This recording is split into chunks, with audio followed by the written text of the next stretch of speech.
Should I consider investing in the bond market? That is by far the number one question that we have received from our listeners this week.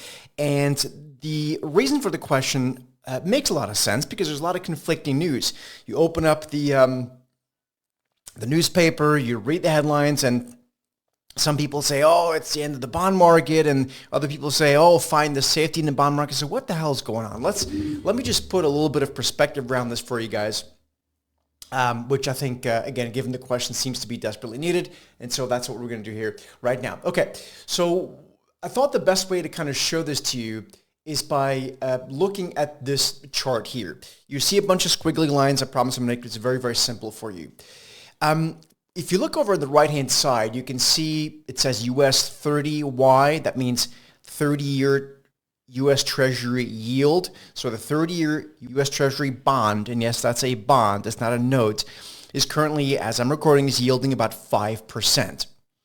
And then you go back down a little bit further and you see, for example, that purple line, and then all the way down you see the blue lines, and you can see, for example, the purple line is 10-year bond yields yielding about 4.5%, and then the 5-year bond yield and the 1-year bond yields are yielding closer to 4%.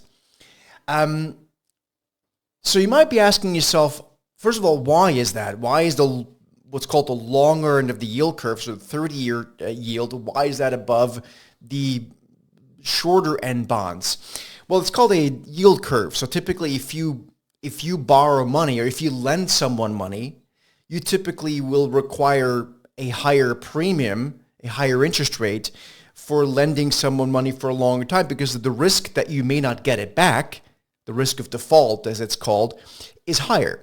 So what's happening right now is the 30-year bond yield in the United States have been going up, as you can see here, above 5%.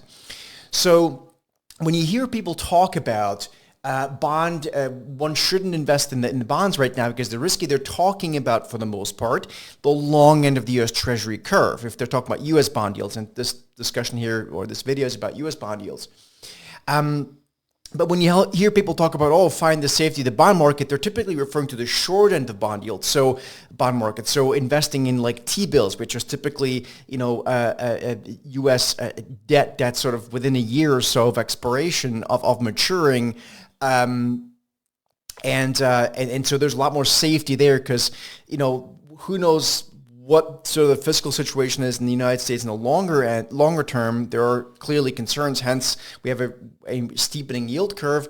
But in the short term, it's very unlikely that the government's going to default. It's, particularly something like the dollar where you can print money. So it's almost zero chance of default on that. So that is just a bit of an explanation of what's going on. So there are various ways to invest in the bond market, of course. In, let's say, the short end of one can directly buy, let's say, 2-year bonds or T-bills directly if you go to your broker, whatever that is. Or, of course, this can be all done through ETFs. Now, in the next video, what I'm going to do is I'm going to talk about 2 specific ETFs that, through the lens of education here, remember, no advice, we're purely educational here. Through the lens of education, I will show you that currently yield very nice returns with, again, very, very little risk. That's in the next video. If this video helped you, please make sure you subscribe to the channel, you give us a thumbs up like, and if you want to see this approach in action, you will want to join us in our Set the Market morning call, which happens at 9 o'clock Eastern Time, Monday through Thursday. Make sure you join us for that in the link down below. Again, subscribe to the channel. I'll see you in the next video.